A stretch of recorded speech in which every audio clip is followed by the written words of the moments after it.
நேத்து நான் இங்க வந்திருந்தேன்.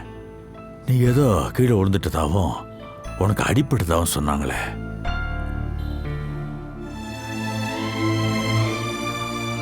ஆமாங்கய்யா, பக்கத்துல இருந்து தண்ணி எடுத்துட்டு வந்தேன். அங்க கால் தடுக்கி விழுந்துட்டேன். என்னம்மா புள்ள தாச்ச புள்ள வயிற்றுல குழந்தை இருக்கும்போது பார்த்து நடந்துக்க வேணாமா? இந்த மாதிரி நேரத்தில் வெயிட் தூக்கூடாதுல்ல? ஏப்பா சூர்யா, உன்னை நம்பி தானே வந்திருக்க அந்த புள்ள. அந்த புள்ளை நல்லபடியாக பார்த்துக்க வேணாமா? ஐயா, அவரு பொறுப்பா தாங்க ஐயா பாத்துக்கிறாரு. நான் தான் சும்மா இருக்க வேண்டாமேன்னு தண்ணி எடுத்துட்டு வந்தேன். தப்புமா.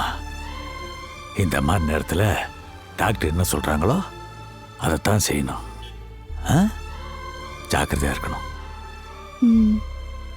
சரிங்கய்யா, நான் இனிமே கவனமா இருக்கேன். அப்புறம்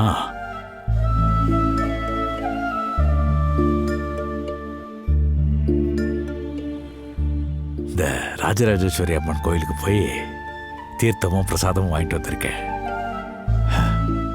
என் மருமகளும் முழுகாமத்தான் இருக்கா.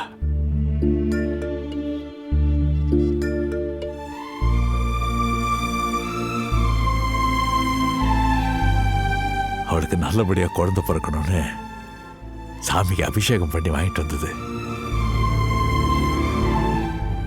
நீயும் பார்க்கறதுக்கு என் மருமகளாட்டமே இருக்க.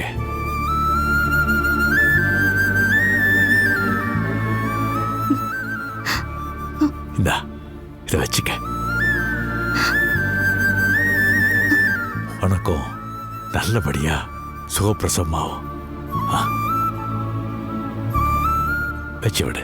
ஐயா, நீங்களே வச்சு விட்டுருங்களேன்.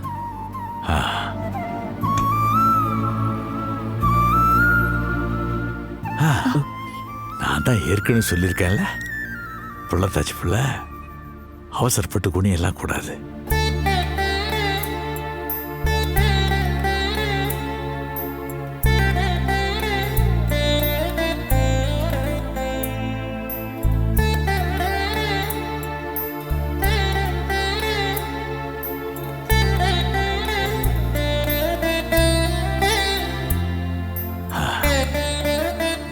ஆமா, நீ கீழே விழுந்தது, உனக்கு அடிப்பட்டது, இதெல்லாம் உங்க அப்பா அம்மாக்கு தெரியாதா?